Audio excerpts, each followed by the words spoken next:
Get ready for The Splash Live, Greater West Bloomfield's dedicated update show. Events, businesses, and people. Anything and anyone causing a ripple in the community. And now, let's dive in to The Splash Live. Good morning and welcome to The Splash Live. I'm Ursula Kraus.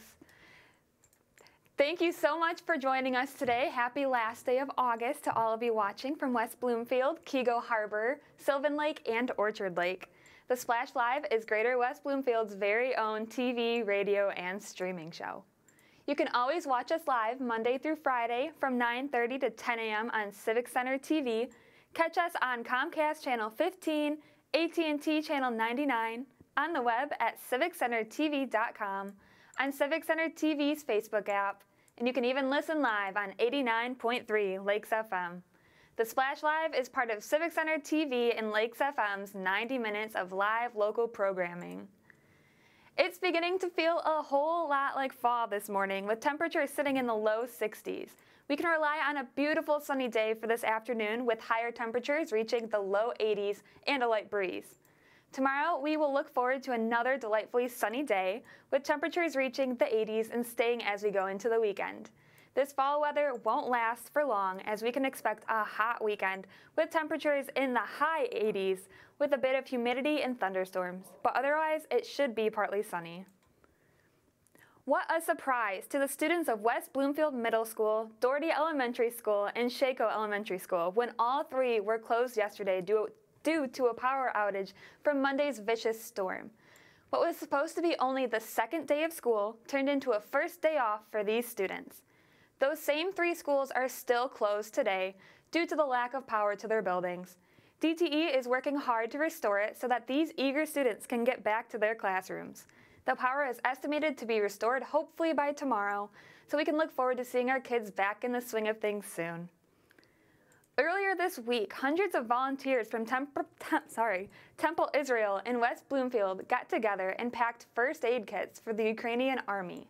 Rabbi Jennifer Kaluzny headed the event, and the Temple partnered with the Ukrainian American Crisis Response Committee of Michigan to organize stations for the volunteers. The volunteers all worked together to make 1,000 packs and will send them to Ukraine through the act of community and kindness. Fall is near, which means our favorite time of year is in full swing. Football is back, with our beloved Lakers playing this weekend at home against Harper Woods. Hopes are high for another Laker victory after the big win last week against Sterling Heights Stevenson. Our own Tyler Kieft on This Week in Laker Football had the chance to talk with Laker head coach Tyrese Grice about the 47-7 win last week. And it turns out Coach Grice is quite the hard grader. Overall, I told the players, I think if I had to grade them, I'd give a B-. And I say that because we didn't do well in the running game as well as I expected. The plus side of that game, our offensive line blocked well in the passing area, but some things in the running area I felt we need to improve on. So overall, I would give ourselves a B-, probably a little hard on ourselves than normal. But one of the things I really that we appreciated in this game was the no turnovers. That's a big key issue, and we only had 2 penalties the whole game, whereas last year we probably average 8 to 10 penalties a game. So this was something that we pushed all off season. We worked on. We brought in referees as well to help us in that area, because we believe we can cut down our penalties and cut down our turnovers. Only one can stop us is us. It was a really interesting performance for a Week 1 game for this team, because in the past, even the championship team, we had seen some of those early season issues pop up with the discipline, illegal procedure calls, false start, offside, those kinds of penalties, even some frustration penalties early on in the game, especially against a team that's as formidable of a program as Sterling Heights Stevenson. And coming into this game, or out of this game, it was really great to see the Lakers, like you said, only 2 penalties the whole game, and guys were really playing hard from the jump. How indicative is that of this year's team for the Lakers? Well, we know in the past we always started off slow. In fact, the 2017 team that went to Ford Field, we lost the first 2 games. And I think I contribute that to how we prepared going into the season this time around. where our offensive line and our running backs and quarterback work together in sync in the offseason, and same with the defensive side of the ball. So one of the things we wanted to accomplish this year is get as much stuff installed before the first game, and then number one, really focus on the penalties and really focus on the discipline side of the ball. That was something that that was intentional, and it showed in the first game.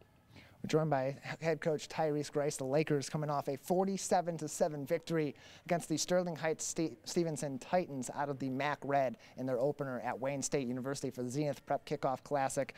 It was a breakout game for a few guys, in particular Deante Pippen coming in as wide receiver number 2 this year in your receiving core. Having seen him get some reps in the past few years, kind of down the depth chart, and then coming into this game and really having a huge game in the wide receiver core alongside Samaj Morgan. Should we be surprised that Deante Pippen came out of the jump like that and had such a great game against a really formidable secondary for the Titans? Well, as a coaching staff, as a program, we knew once Deante put it all together, he could be special. And it took him he had a great offseason. I think the confidence in him this year really showed in the offseason and during practice.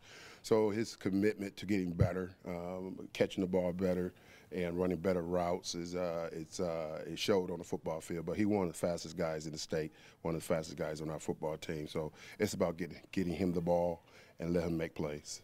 Defensively, you guys were getting after it all game long. I think about the physicality of the front seven in particular, laying the wood into these guys, making big tackles. And I think about that one play with Kari Jackson. It was the longest single play offensively for the Titans the whole game, and he's just rushing down the field. And he chases down, along with another one of your players, chases down the receiver down to the 1 yard line, prevents a touchdown. Even that's a big give for your defense. How important is it for you guys to be making those plays, especially your upperclassmen, to be making those plays as an example for how hard you have to play all game long, every game? Well, the trademark and what we pride ourselves is pursuing to the ball. We do pursuit drills every day in practice, and it's all about getting to the ball. So when you see those guys hawk the guy down, Stevenson player at the 1 yard line, we do. That's because we do a lot of formation recognitions, and we tell our corners, you got if you see a ball going, you got to get down there, and the guy made the play at the 1 yard line, which was tremendous pursuit. Seeing that improvement, too, on the offensive side from your leadership from Rick Nance, 13 for 23 in this game, ran for a touchdown, threw for 2 touchdowns, had much better command of this offense, it seemed, than a year ago. Speak to his improvement, particularly how that had an impact on your receiving core. Well, Rick is really mature this year. I think he's took his game to another level. He sees the game different now compared to last year, and the game has slowed down for him. So he's taking more of an initiative in terms of taking a leadership role when he's out there. He's commanding the offense, and he does it in practice. So I think you can see the maturity from him going from his sophomore year to his junior year, where he's want to get everybody involved, and I think he wants to lead the team to a state championship, and right now that's the attitude and mindset that Rick Nance has. A reminder that you can watch this week's home opener against Harper Woods right here Friday night on Civic Center TV and hear all of the action on 89.3 Lakes FM. Beginning with our pregame at 6:30 p.m., kickoff is at 7. We're going to take a quick break, but stay close because our next guest is a major part of our community and its safety. We will meet with Curt Lawson, Deputy Chief of the West Bloomfield Police Department, when we get back to discuss some of the department's responsive motives after Monday's fierce storm. We'll see you soon. We'll be right back with The Splash Live. Can I ask you a question? Why do you want to get the COVID-19 vaccine? I don't like getting sick. The virus will die. It will be easy to not catch it. Keep my family safe and keep playing soccer. Because I love being vaccinated. What's your hope for everyone? I hope everybody gets the vaccine to keep safe and strong. Be like happy, having fun everywhere. Everyone stay safe and hope you get the vaccine. Fire Prevention Week is just around the corner. Join volunteer, part-time, and on-call firefighters at this year's Fire Open House. Catch up on your fire safety knowledge with live demonstrations and hands-on activities. Chat with local businesses and resources about fire prevention, see some familiar faces, fight future fires, and make some new friends. The West Bloomfield Fire Open House, October 2nd from noon to 3 p.m. at Fire Station 1 on Orchard Lake Road. Connect with local leaders, philanthropists, and more. The Greater West Bloomfield Chamber of Commerce presents the 2022 Leadership Breakfast. Join the Chamber for a morning of insight with guest speaker Laura Graneman, with the whole event emceed by Fox 2 News anchor Roop Raj. Join your local businesses at the Wabeat Country Club September 13th at 8:30 a.m. Order your tickets by September 6th at westbloomfieldchamber.com/breakfast. We'll see you there.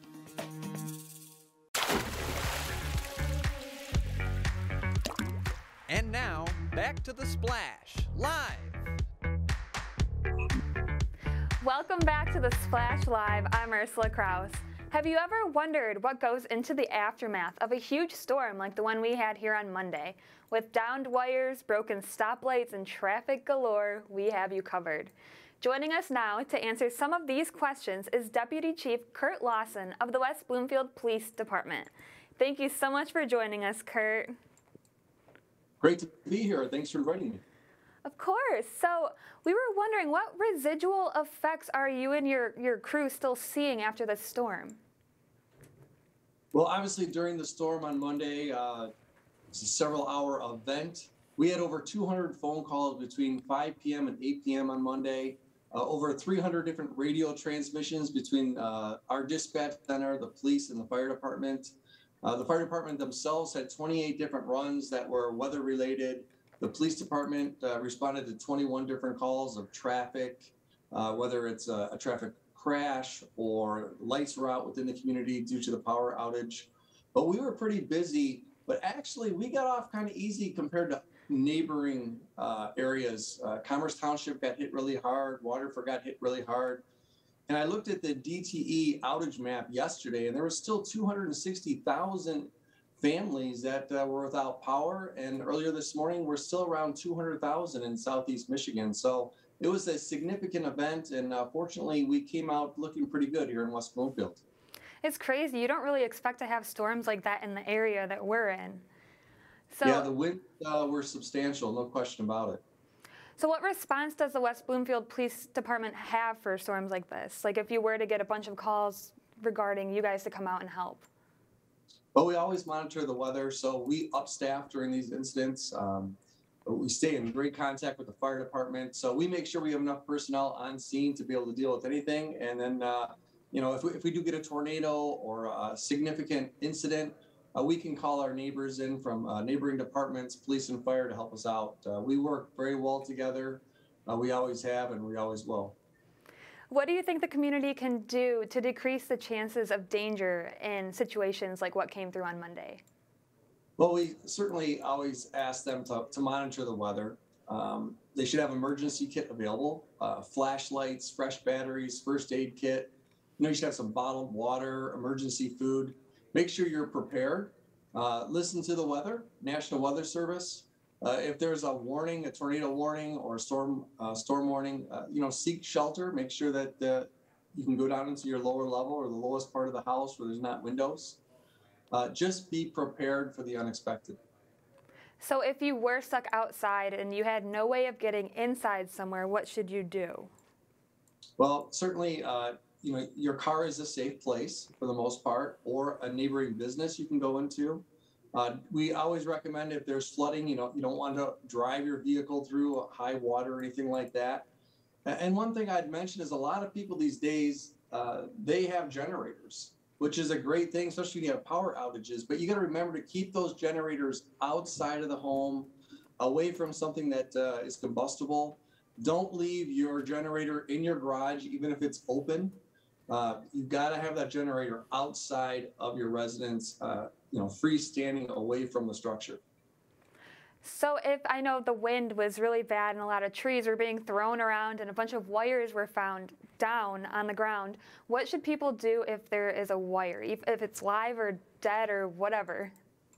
Well, we saw, unfortunately, a circumstance, I believe it was in Macomb County, where a young girl had touched a wire by mistake. So if there's wires on the ground, you don't know for sure if it's a cable wire, a telephone wire, or electrical wire. So you want to stay at least 20 feet away. And remember, if it's an electrical wire, it might be touching something like a metal fence.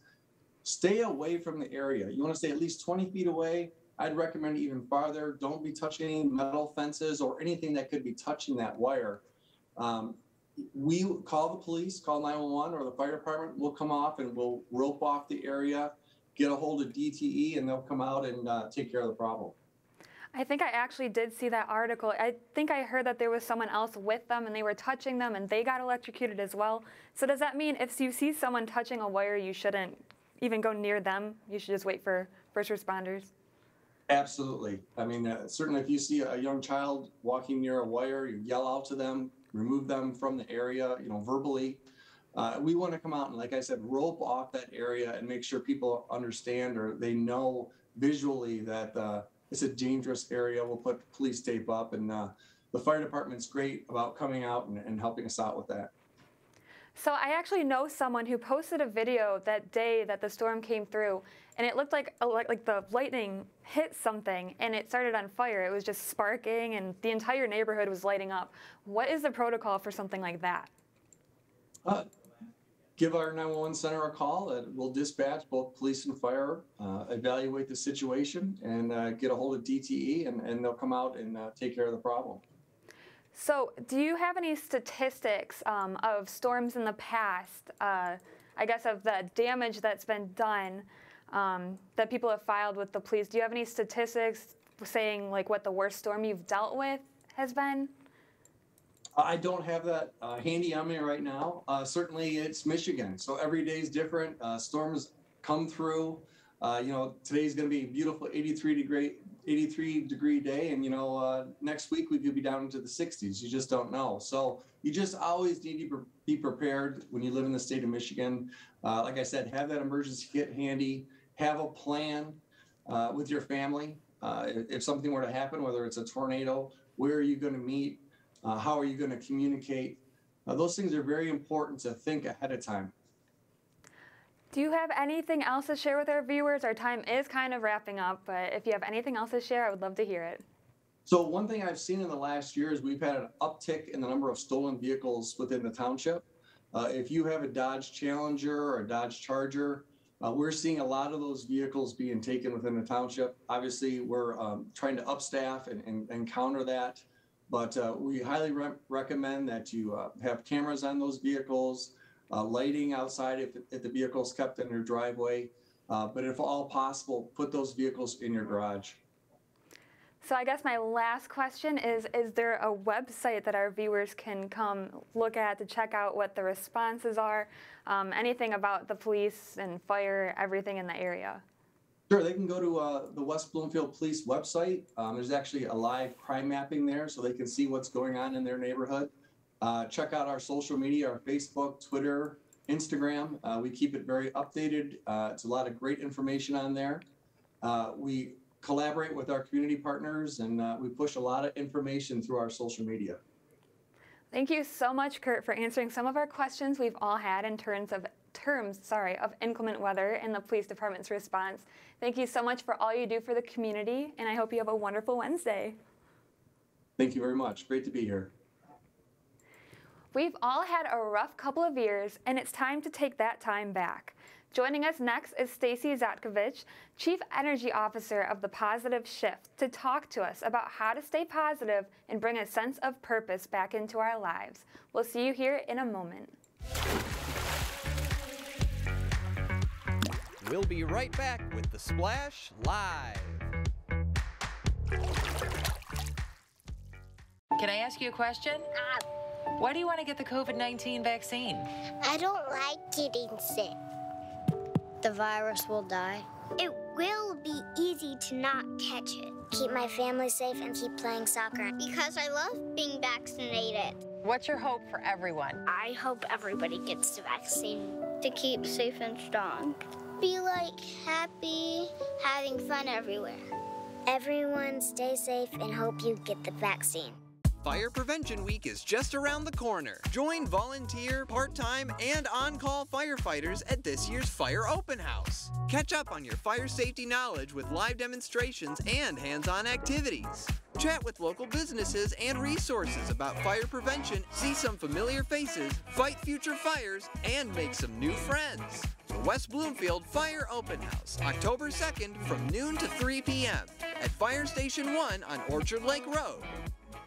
Connect with local leaders, philanthropists, and more. The Greater West Bloomfield Chamber of Commerce presents the 2022 Leadership Breakfast. Join the Chamber for a morning of insight with guest speaker Laura Graneman, with the whole event emceed by Fox 2 News anchor Roop Raj.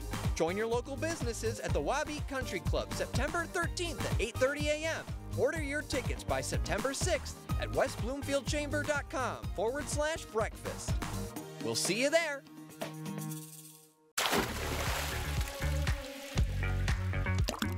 And now, back to the Splash, live. Welcome back to the Splash Live. I'm Ursula Kraus. With the pandemic, election, and everything in between, stress has made a huge place in our lives. Our next guest, Stacy Zackovich, is here to share with us the key to turning down that negativity in our lives and replacing it with purpose. Stacy is a motivational speaker and a life coach, and we are very excited to have her with us on the show again. Welcome to the show, Stacy. Great to be here. Thank you so much, and welcome to the Splash. Exactly. Welcome to the Splash. So, first of all, I heard that you didn't have power for a little bit. How are you doing with that? How are you staying positive through all this? We sure did not. That storm came in fast and furious, and, my kids were like, what are we going to do? What are we going to do? And, we just made the most out of it, and, just... First of all, emptying out the freezer and the fridge for our items so they wouldn't go bad, and because our generator didn't have everything linked to it. So we just, you make do, and kind of it was actually refreshing because we got to clean things out and things that we wouldn't have normally taken the time to do, but we had a lot of time to do that now. So you just, everything is in your mindset and how you handle it. And if you really think it's going to be a horrible day, then you're going to have a horrible day. But we chose a different path, and we ended up going out for dinner and having lots of laughs and bike rides, taking the dogs for a walk, and just it wasn't as bad as we thought. Yeah, it was probably refreshing having all that family time.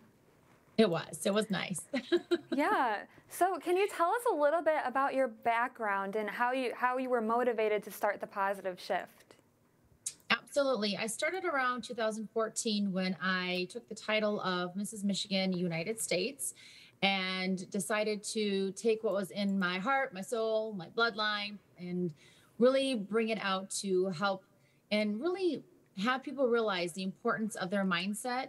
And so I would get out and do a lot more motivational speaking. And with the title, it helped get me into certain schools. It helped me get into certain businesses and really draw in that what you do in your daily, systematic way and how you start your day has a prolonged effect on how the outcome of your day is really going to be and your mindset for all of it. If you wake up and you have a negative mindset, somebody sent you a text and it wasn't exactly what you wanted to hear. Well, are you going to let it ruin your whole day?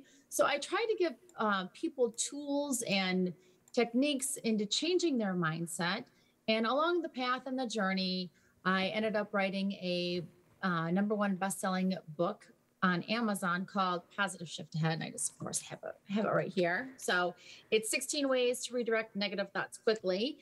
And it's nice reminders because no matter how great you are or what situation you're in, we always need reminders. And even myself as a motivational speaker and mindset life coach, I need reminders too. So I have reminders on my phone. I have little sticky tabs. And sometimes I need to set myself straight. So I try and get it before it gets too deep and I get too off the end. And so just little ways. Yeah, that's awesome that you have a book. I might have to check that out next time I'm at the store. So yep, you can order it. It's easy. Perfect. So the COVID pandemic, would you say that it has given you a bit more clientele, I guess you would call it? How has it caused an impact on your business? So yes and no. Yes, because people really need the mindset and their mental health checked like right now. And it did have a lot of effects on people. And whether we like it or not, it impacted all of us, whether it's positive, negative, but especially the teens and the children. It hurt. And then there's a lot of people who are affected financially. So for me, it was really difficult to charge somebody to say, hey, I know you're in need of some mental health coaching or, advice. So I just kind of helped them when people came and they needed. I had a hard time making them pay or saying, hey, this is your fee when somebody's already down and out. And it's like one more thing. It's like, can't somebody just do something because I'm ready to lose my mind? So for that impact, yes, financially, it did take a dip, but that was by my own choice. Do I feel great about it? Absolutely. Because at the end of the day, it's what made me feel good. And that's what my passion is just helping people. And having people realize the number one thing, because we all struggle with this, is not taking things personally. And there are some tips and some tools and ways that you can really identify and be like, listen, just because somebody said something to you or they said it this way, you don't have to be so hard on yourself. And so I have a couple of tips that I'd like to share before the interview ends, and just, little reminders, because that's one thing that I enjoy doing is giving people tips and reminders to better their day, to have a better week, and to be in the present to build their future. And so if you are struggling right now, record your wins. And it doesn't mean that it has to be like, oh my gosh, I landed a big deal. It could be something as simple as, like I always like to say, making your bed, brushing your teeth, getting up, going to work, getting the kids off to school, making it to your job, doing something for yourself. I mean, record those wins, like, hey, I started off a little crazy this morning and I made it a positive day. Write out what you want for the day. Like, what are 3 goals that you would like to accomplish for that day? And it could just be like sending a text to somebody I was thinking about. It's getting your biggest task done first thing in the morning. And it could be making sure that I have a special dinner for the family. I mean, it doesn't have to be, again, something like completely huge and big.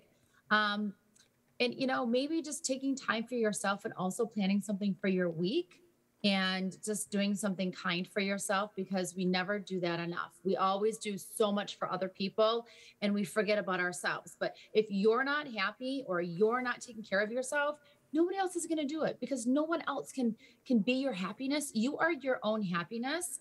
And so once you find that and you identify with that, it's a whole different whirlwind. And if you do need support, it's okay to ask for it.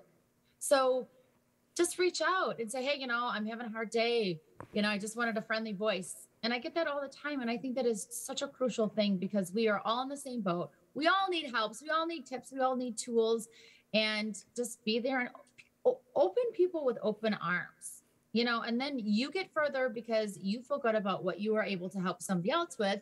And maybe you learn something from them that maybe will help you down the road. So we're all in this together. And the number one thing is just be kind, be positive, and just know that when it's not all sunshine and roses every day, that you can change it, embrace that feeling, have it for a moment, and then move on. Those are some great tips. Thank you so much for sharing all of those. Do you have anything? It was all helpful though. Good, do you have anything else to share with our viewers, as time is sort of running out, unfortunately? Absolutely, no problem. Just the number one thing is take care of yourself. Don't take things personally. And if somebody is having a moment and they take it out on you, remember that is their feelings. That is their emotions. You cannot control them lashing out, and that is on them. Do not let that interfere with your day, how you are, and be like, you know what? Just mentally send them love and just say, I hope your day gets better, but don't react to their negativity, because all that does is draw you in and it takes your energy away. So with that being said, I hope you all have an amazing day. Please reach out and let me know if you need some more tips and tools or advice, or if your company could use somebody like me to give everybody a refreshing day or lunch and learn to help your employees, which will benefit you in the long run, because people will want to stay and it will make them look like you have invested some time and you really care about them. And that's what we need more of. So I'm available. Lastly, can I have you share with us your website just so we can post that up on the screen for other people to visit?